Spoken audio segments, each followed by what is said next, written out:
the biggest questions I get from sellers when I talk to them is, how am I coming up with my offer? How am I coming up with this valuation? And to be honest with you, everybody does it a little differently. Any investor you talk to, some are really good, some are really bad. And if you stick around into the end of the video, I'll explain some of the things that you should be asking so that you know you're working with someone reputable rather than just some fly-by-night. But in this video, I'm going to go exactly how I break down numbers, and I'm going to go with an example that I just did recently in Bethlehem, and I'll show you exactly how I came up with those numbers. So the step one of this process is determining what is your after repair value, or ARV. Now, your ARV, or after repair value, is what is the home gonna sell for when it's all said and done. So what I like to refer to that as is the market value. So that's what the market values your home at. If this home was in perfect condition, what would it sell for? That's what we're looking at here. If I'm gonna put it on the market, what's it gonna sell for? And how do I come up with this market value? So I have to pull comps, just like any other agent would do when they come to your property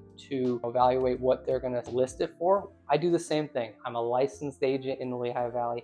I use the same exact tools they use. I'm very thorough about how I do it. But basically, to get this market value, we need to pull some comps. So how do we pull those comps? I use 4 specific tools to pull these comps. 1, Realtor.com. Now, why on earth would I use Realtor.com when I have all the tools that an agent would use? Because I want to see what you're seeing. I want to know what is the expectation of the seller, and when they go and look at their home, because every home seller that calls me has an idea of what their home is worth, and I want to see what they're seeing. So what I'll do is I'll see what Realtor says. PropStream is another investor tool. Probably haven't heard of it, never seen it before. This is where I get a lot of my lists from, where I send my mail to.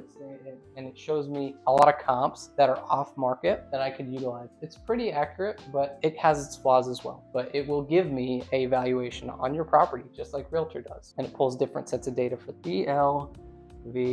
GLVR is the Greater Lehigh Valley Realtors Association. So GLVR is the MLS that we agents use to pull comps. This is the most accurate. This is where I'm going to double check all my numbers from this and this, and see if they're similar, they're different. But what I'm going to do is I'm going to pull comps from within 6 months. So it's pretty key here, 6 months that it either just sold for within those 6 months, or either sold for that in the last 6 months, or it's under contract currently. I also pull it within half a mile. It has to be within 1 bedroom bath count. And I'm gonna pull all these, and within your specific area, I'm gonna see what the comps are, and then cross-reference that with this and this, and see, is it in the ballpark, is it not in the ballpark? Because that tells me a lot about what you see versus what is reality based on the comp. And the last tool I'll use, and honestly it's just another data point, is RPR. That's Realtor Property Resource. And again, that's every agent in Lehigh Valley uses this, and it does the same thing that this and this does. And it's just spitting out a comparable based on comparable sales. These have their flaws though. If you have an odd property, or if there hasn't been a lot of sales in your area in the last 6 months, these have their flaws. So I really lean on the GLVR because I can get really specific data block by block if I need to. But this is what's gonna give me all this information here.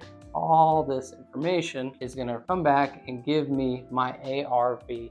So what is this house gonna sell for when it's ready to go and put on the market? So step 2 of this process is I'm gonna see what repairs need to be done. Repairs. This is your ARV. So this is what you're gonna make at the end of the day. This is what the revenue would be. So we'll put revenue of the business, right? Of the business, this is the revenue minus expenses. So what are my expenses for this property? That's gonna be repairs. So we're subtracting repairs. So what type of repairs are we gonna be looking at? For the example we're using in Bethlehem, we were looking at 360,000 ARV. That's the revenue we will make on this property when it's ready to be sold. Now we have to subtract, okay, what are we gonna pay for in repairs? These could vary significantly. When I speak to sellers that say, yeah, it just needs to be updated, that typically means to me, based on my experience, at least $15,000. That usually is paint for the whole house, minor repairs, new, upgraded fixtures, and some molding likely. And all that's going to cost around $15,000 usually. That's just a basic repair. In this example, right, we were looking at around $35,000. So minus $35,000 for repairs and renovation. What were those repairs and renovations? We have roof. That's a big one. It's around $8,000 to $10,000 depending on the roof. It could be even more. We have kitchen upgrade. That's usually about $16,000 to $20,000. Bathroom. This is a big one too. Although bathrooms are smaller, usually what we'll do is we'll turn a half bath into a full bath. Gotta apply for the permits, we need to redo the plumbing, and then we update the whole bathroom. That's usually about $10,000 to $13,000 right there. $35,000, we probably didn't need to do the roof. We probably didn't do the kitchen because that would have been around 20.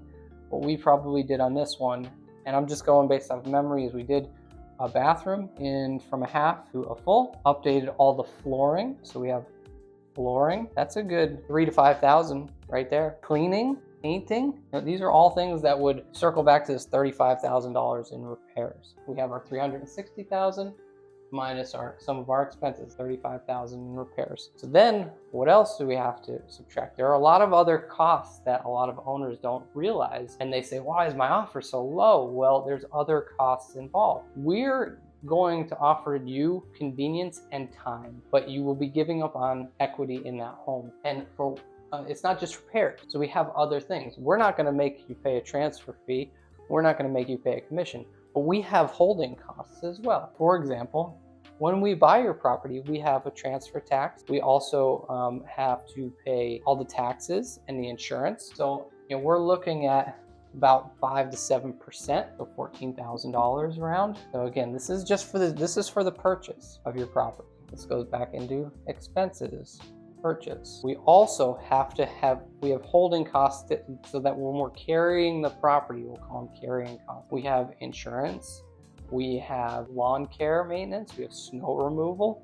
All of those, we have the property taxes, we have all those things that come into play here. For this property in particular was around, let's say $7,000 property holding costs. We also have holding costs on the money that we borrow. Every time that we buy your property cash, it doesn't always mean we buy it with our own cash, right? We have private money lenders and hard money lenders, and those are just sources of funds that we use temporarily so that we could buy your property, rehab it, and in the interim, we pay a premium for that. That premium is usually around 12%. We'll just call that money costs. For a $360,000 home, $35,000 in repairs and other holding costs, we're looking at about $8,000 to $10,000 in money costs. We're not done yet.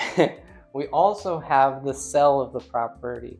Right, so we're going to end up paying a commission to a buying agent or a selling agent, which again is when it goes up to this $360,000 mark. Now we're going to pay about 6% in other closing fees, and this is for the sell side when we go to sell it. And again, we're looking at around $18,000-ish. So then we take all of this into consideration. When we subtract all of this out, potentially, that's where we're at if we were to break even. So now we're at 276. After all these expenses, we're at around 276,000. And this is to break even, right? So after all this, break $276,000. So then we as a business have to make money. We as a business have risk. Why do we have risk? Market fluctuations. We have hidden repairs. If we open up a wall and there's a bunch of mold in it, okay, well, that's going to cost us money. If we have a septic system in play, that's $30,000 right off the bat. If we have framing or other issues that we don't find, and when we do our walkthroughs, we're pretty thorough and we know a lot of what to look for, but there are hidden costs that come up. That's the risks that we take. So into our number here, we're going to be considering all that. And we want to make sure that we're covered because, again, at the end of the day, we are still a business. At the end of the day, we want to make around $25,000 after all this. That's what we want to make. And that's included in the risk and everything. For every property, we want to make around 25. So if we take out $25,000, we're at $251,000. And this is our offer. This is our offer, our final offer to you as a homeowner. $251,000, taking into account all of this information. When you look at it at the top level, you say, oh man, my home could sell for $360,000. Yes, it could. You're absolutely right. That's what we're saying based on the comps that everybody else uses as well. But are you going to do the repairs? Are you going to have the holding costs? Are you going to be doing all that? If not, that's when you would call someone like myself. If this works for you, the offer works for you, then we have a deal. If not, if this offer does not work, there are other ways of getting these properties or higher prices. So how do we get higher prices from this? We could do other things such as seller finance. So what is seller finance? Seller finance is a way that you act as the bank and it reduces. So why does this work? Because this reduces some of our holding costs up here, so that we might not need to use our hard money loan and we can do a little bit lower interest, or maybe we could come with less cash out of pocket up front, which reduces our costs so that we could give you a higher price. So there are other ways we can do it. There's seller finance, there's sub 2. Again, sub 2. I don't expect anybody to know what that is. I'm going to go through some of these in other videos. Check out the channel and watch the other videos. But there's probably 20 different ways that we could buy a property that isn't necessarily just a low offer. Make sure to look for those as well. If you think that your property is in this cash offer evaluation, if you think that this all makes sense, now, I hope this really gives you an idea of how investors come up with their numbers. And I promise you, if you stick around to the video, I give you some tips to figure out if an investor is just pulling your leg or not. If they can't break down their math for you and tell you how they came up with their numbers, they are not a reputable person. Even if they come up with a reasonable offer, they might come up with a significantly higher offer, but if they don't know their numbers, what they're gonna do is they're gonna put you under contract and have a contingency, of an inspection contingency for however many days, and then they're gonna try and negotiate you down after you're under contract. What we do that's differently is when we give you an offer, this is our offer. There is no contingencies. This is what we are buying it for, and we are going to be the ones at the closing. That's the difference. So if you're working with an investor, even if it's not myself, ask them for their numbers. How did they come up with that number? Because this is how we're doing it. Anybody reputable should be able to tell you how they're coming up with these numbers. I hope, if you're coming to this channel and you want to know something about cash offers, I hope this gives you a little bit of information on how I'm coming up with these numbers, so that when I come and talk to you, you will understand that you're going to be giving up a lot of this for convenience, for ease, and for assurances. You're not going to be involved with any of these risks. You're not going to be involved with any of these purchasing costs, or these property holding costs, or these money costs, or these closing costs. We're taking all that on. But again, we as a business have revenue and expenses just like any other business. And at the end of the day, we want to make a profit. And we target around every property $20,000 to $25,000 profit. That's what's worth it for us to take on projects. I hope this was helpful, guys. Please feel free to subscribe to the channel. Reach out if you want to go through any of these numbers for your home. I hope you enjoyed the video. Thanks.